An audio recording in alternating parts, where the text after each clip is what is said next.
नमस्कार। आज हम अमीश त्रिपाठी की बहुत ही मशहूर किताब मेलुहा के मृत्युंजय पर आधारित एक समीक्षा पर गहराई से बात करने वाले हैं। जी।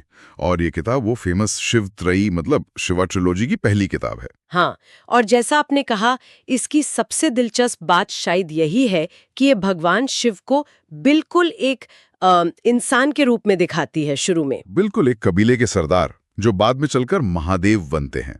हमारे पास जो समीक्षा है वो काफी डिटेल्ड है और हम उसी के सहारे समझेंगे कि ये किताब शिव की कहानी को कैसे एक नए अंदाज में पेश करती है। तो समीक्षा के हिसाब से कहानी शुरू होती है तिब्बत में मानसरोवर झील के पास। शिव हैं, उनका कबीला है गुना। हाँ, और फिर उन्हें एक इनविटेशन मिलता है, एक न्योता मिलता है मेलुहा आने का। मेलुहा जो कि एक बहुत ही प्रॉस्परस एक उन्नत साम्राज्य बताया गया है। और ये न्योता ही कहानी का एक अहम मोड़ बन जाता है ना। हाँ बिल्कुल, समीक्षा भी यही कहती है। ये सिर्फ जगह बदलने का मामला नहीं है, ये शिव और उनके लोगों के लिए एक बिल्कुल नई दुनिया, नए नियम, नई चुनौतियां लाता है। यहीं से एक तरह से उनका भाग्य बदलता है। अच्छा, और फिर वो सीन आता है जिसके बारे में सब बात करते हैं। मेलुहा पहुंचकर शिव सोमरस पीते हैं और गला नीला पड़ जाता है। समीक्षा ऐसे कैसे देखती है? समीक्षा ऐसे कहानी का बिल्कुल सेंट्रल पॉइंट मानती है। मतलब इसी घटना से शिव वो बन जाते हैं जो भविष्यवाणी में कहा गया था, नीलकंठ, जो मेलुहा को बचाएगा। हाँ वही, जिन पर पूरे साम्राज्य को बचाने की जिम्मेदारी आ जाती है। और दिलचस्प बात यह है, समीक्षा के अनुसार, कि शिव ये रोल चुनते नहीं है, ये उन पर आ पड़ता है। इससे उनके अंदर की कश्मकश दिखती होगी। बिल्कुल, और यही चीज कहानी को ज्यादा मानवीय, ज्यादा रिलेटेबल बनाती है। हाँ, ये तो है। समीक्षा ये भी बताती है कि मेलुहा मतलब वो साम्राज्य खुद भी मुश्किलों में घिरा है। जी, चंद्रवंशियों से उनकी पुरानी दुश्मनी है, और फिर वो नागा लोग हैं, वो रहस्यमयी नाग जिनसे उन्हें खतरा है। तो शिव के लिए ये सिर्फ बाहरी लड़ाइयां नहीं है। नहीं, समीक्षा के हिसाब से ये लड़ाइयां उनके लिए एक तरह की परीक्षा बन जाती हैं। सही गलत, धर्म अधर्म, ये सब समझने का मौका। उन्हें चुनना पड़ता है कि वो किसके साथ हैं और क्यों। अब जरा लिखने के स्टाइल पे आते हैं। अमीश त्रिपाठी का जो तरीका है, मॉडर्न भाषा में पौराणिक कहानी कहना, समीक्षा इसकी तारीफ करती है ना? हाँ, काफी तारीफ है। समीक्षा इस बात पर जोर देती है कि लेखक ने आज की भाषा यूज करके कहानी को नए रीडर्स के लिए एक्सेसिबल बनाया है, आसान और दिलचस्प। लेकिन पौराणिकता का फील भी रखा है। बिल्कुल, वो गंभीरता, वो सम्मान बनाए रखता है। इतिहास, कल्पना, फिलॉसफी, एडवेंचर, इन सब का मिश्रण ही किताब की सबसे बड़ी खूबी बताई गई है। और किरदार, शिव का किरदार कैसा दिखाया गया है? समीक्षा क्या कहती है? शिव को बहुत ही जमीनी, बहुत मानवीय बताया गया है। समीक्षा कहती है कि उनमें गुस्सा है, जुनून है, वो प्यार करते हैं, गलतियां भी करते हैं, लेकिन दिल में न्याय है। हाँ, न्याय और सच्चाई की एक गहरी भावना, यही उनका मानवीय पहलू है जो पढ़ने वाले को उनसे जोड़ता है।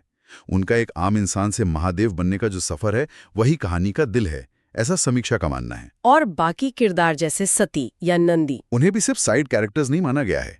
समीक्षा इशारा करती है कि सती एक बहुत स्ट्रांग, इंडिपेंडेंट महिला है, और नंदी वो वफादार साथी जो शिव के फैसलों में, उनकी ग्रोथ में एक अहम रोल निभाते हैं। कहानी में फिलॉसफी भी है। समीक्षा कहती है कि किताब कुछ गहरे सवाल उठाती है, जैसे धर्म क्या है? हाँ, और ये भी कि क्या कोई चीज सिर्फ इसलिए सही है क्योंकि वो बहुत पुरानी है, पारंपरिक है। अच्छा सवाल है। जी, और समीक्षा के मुताबिक ये सवाल सिर्फ हवा में नहीं है, ये शिव की अपनी यात्रा का हिस्सा है। वो बाहरी दुश्मनों से तो लड़ ही रहे हैं, पर अपने अंदर इन सवालों से भी जूझ रहे हैं। यही चीज कहानी को और गहरा बनाती है। समीक्षा काफी बैलेंस्ड भी लगती है, क्योंकि कुछ कमियों का भी जिक्र है, जैसे कुछ लोगों को शायद शुरुआत थोड़ी धीमी लगे। सही कहा, ये मेंशन किया गया है।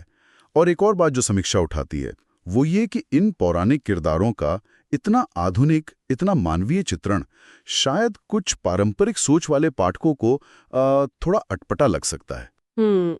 ये पर्सनल प्रेफरेंस की बात हो सकती है। बिल्कुल, समीक्षा इसे कोई बड़ी कमी नहीं बताती, बल्कि पाठक की अपनी अपेक्षा का मामला मानती है। तो फिर कुल मिलाकर समीक्षा का निचोड़ क्या है? रेकमेंड करती है किताब को? हाँ, निचोड़ यही है कि मेलुहा के मृत्युंजय एक बेहद मनोरंजक और साथ ही सोचने पर मजबूर करने वाली किताब है। ये शिव की कहानी को एक बहुत ही फ्रेश, एक यूनिक नजरिया देती है। सिर्फ एक्शन एडवेंचर नहीं है मतलब? नहीं, उससे कहीं ज्यादा।